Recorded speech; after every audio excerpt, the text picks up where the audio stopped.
El estudio de la materia es el pilar fundamental para comprender y manipular el universo físico, lo cual es crucial para desarrollar nuevos materiales, optimizar procesos industriales, crear dispositivos avanzados y resolver problemas complejos de energía y medio ambiente. La materia es todo lo que tiene masa y ocupa un volumen. Estamos hablando del universo físico, medible y cuantificable. En el sistema internacional, la unidad para cuantificar la masa es el kilogramo y para el volumen es el metro cúbico. La relación entre ambas es la densidad, una propiedad muy importante para cuantificar espacios y movimientos. ¿De qué está hecha la materia? Desde lo micro hasta lo macro.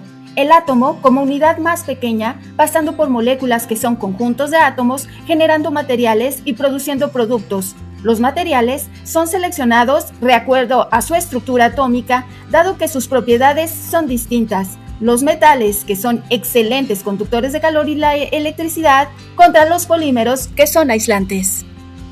La materia se clasifica en sustancias puras, conformadas por el mismo tipo de átomos, y que se clasifican también en elementos como por ejemplo aluminio, hierro, cobre, así como compuestos como el agua, H2O, dióxido de carbono, CO2, y también se clasifica en mezclas, que pueden ser homogéneas, como el acero, que es una combinación de hierro con carbono, la gasolina también, y pueden ser heterogéneas, como por ejemplo el azufre con limadura de hierro, o el granito, que es una roca con feldespato y mica.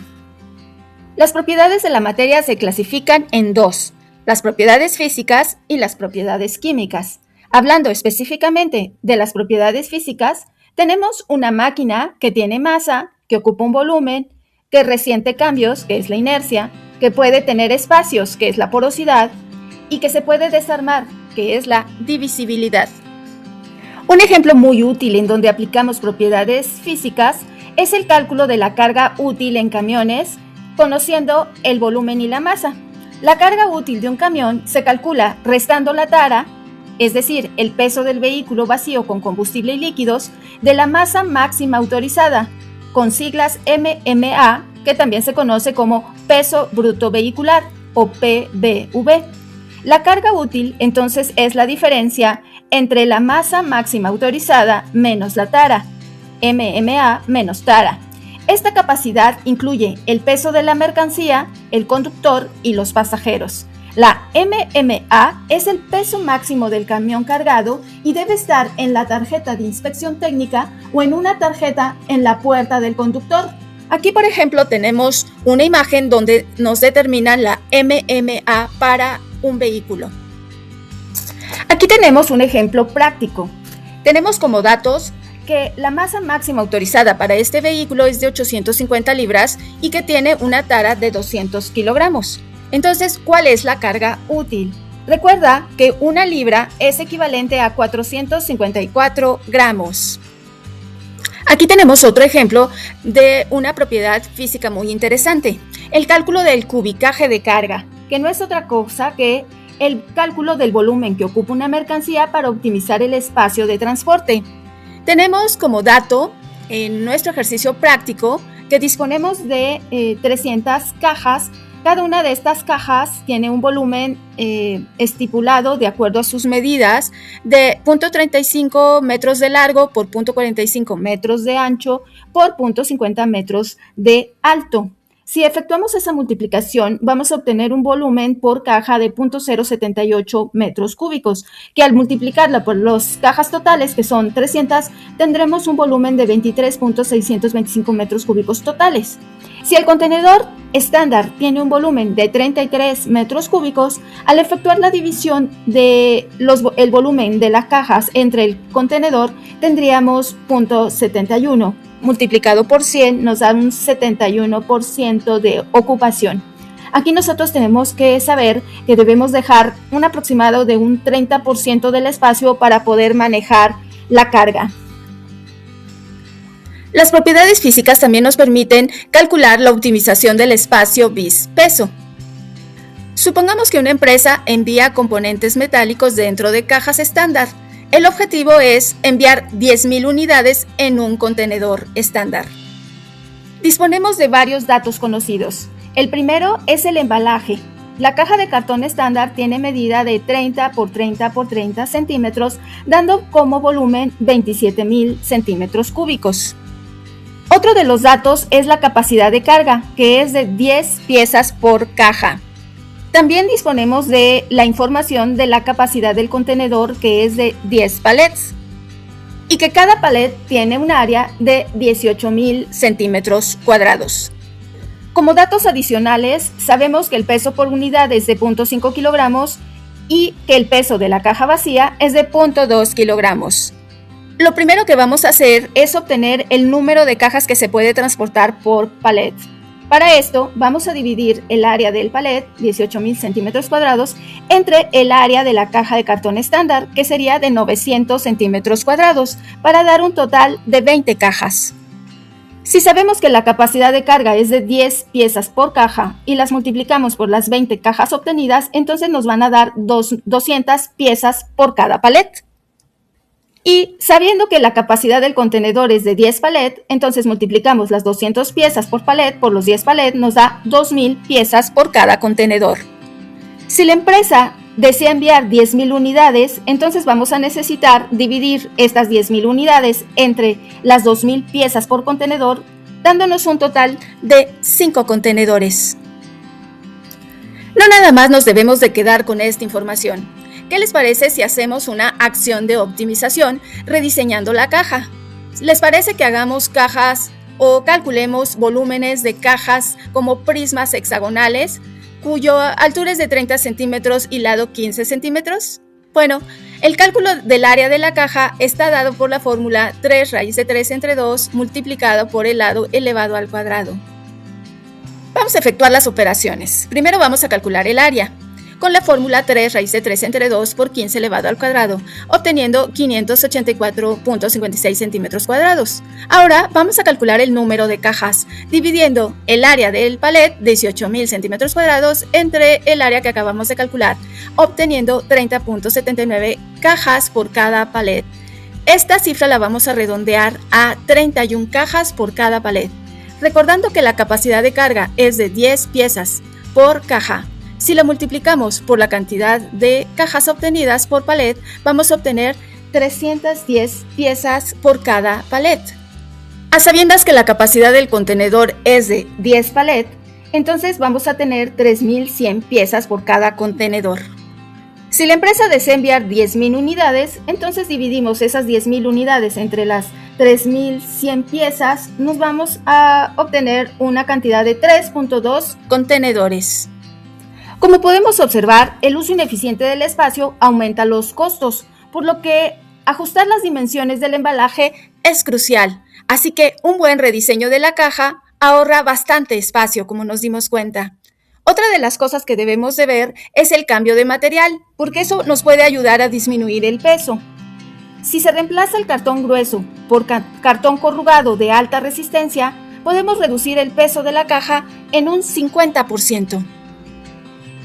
Ahora hablemos de las propiedades químicas, que son las características que revelan cómo una sustancia reacciona y se transforma en otras sustancias diferentes, cambiando su composición interna. Podemos especificar que existe la reactividad, la corrosión, la combustión, entre otras.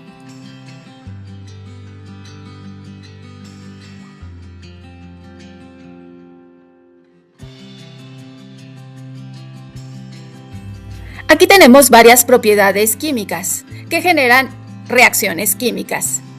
La primera es el hierro más oxígeno produciendo óxido de hierro 2, también conocido como óxido ferroso. La segunda es el hierro más oxígeno produciendo óxido de hierro 3, también conocido como óxido férrico. La tercera es aluminio más oxígeno produce óxido de aluminio. Y la siguiente es el heptano C7H16 reaccionando con oxígeno, produciendo dióxido de carbono, agua y energía.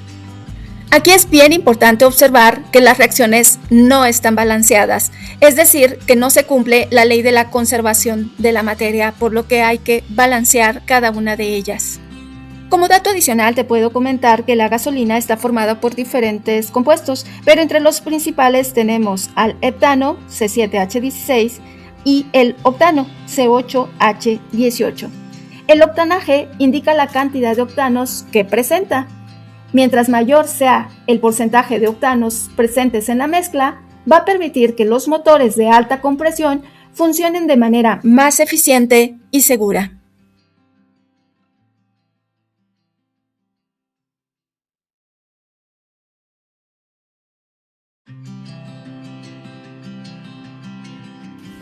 Conocer el estado de agregación de las sustancias nos permite tomar decisiones en cuanto a su manejo y transporte. Te invito a ir pausando el video para que conozcas cuáles son estas y cuáles son las consideraciones prácticas.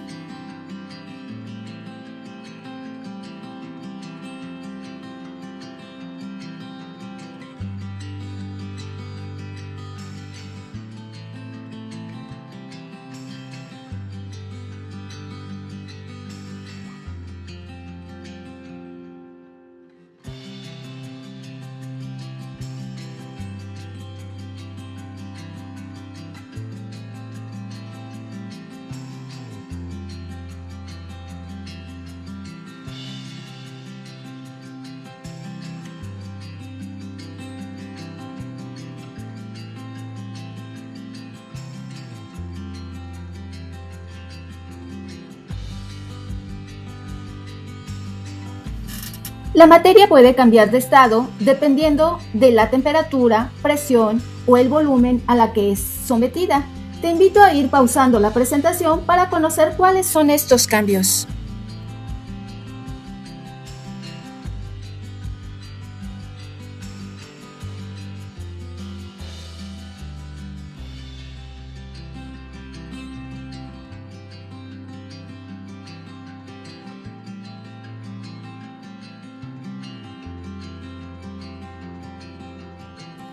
Ahora bien, la materia también puede ser separada dependiendo de sus propiedades.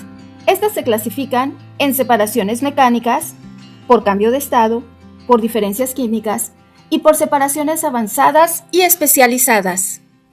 Hablemos de las separaciones mecánicas. Vamos a empezar por filtración, que es separar sólidos de líquidos usando un medio poroso. Tamizado es separar partículas por tamaños usando mallas. Decantación, separación por gravedad de fases de diferente densidad. Centrifugación, separación de componentes aumentando la fuerza de gravedad artificialmente. Imantación, separación de materiales magnéticos de los no magnéticos. En la separación por cambio de estado tenemos 4: destilación, evaporación, cristalización y sublimación. En cuanto a destilación, se refiere a separar líquidos por diferencia en su punto de ebullición. Se clasifica en 3: en la destilación simple, la fraccionada y al alto vacío. También tenemos la evaporación, que es la eliminación del solvente por calentamiento. La cristalización, formación de cristales puros desde solución, donde la velocidad de enfriamiento determina el tamaño del cristal. Sublimación, paso directo del sólido a gas, como por ejemplo el hielo seco. En la separación por diferencias químicas también tenemos 4: la extracción, cromatografía, absorción y el intercambio iónico. En cuanto a extracción, la solubilidad diferencial en dos solventes inmiscibles puede ser líquido-líquido como aceite con hexágono o sólido-líquido como café con agua caliente. En cuanto a cromatografía, tenemos una diferente afinidad por una fase móvil y una fase estacionaria. Puede ser, por ejemplo, gaseosa, como el análisis de los hidrocarburos, o líquida, como el control farmacéutico.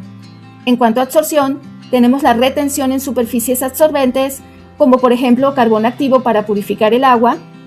Y la última, intercambio iónico, que es el intercambio de iones entre soluciones, como por ejemplo para el ablandamiento del agua, en donde tenemos la eliminación de los iones calcio y magnesio. ¿Y qué hay con las separaciones avanzadas y especializadas? Bueno, pues también son 4: ósmosis inversa, electroforesis, flotación y separación de membranas.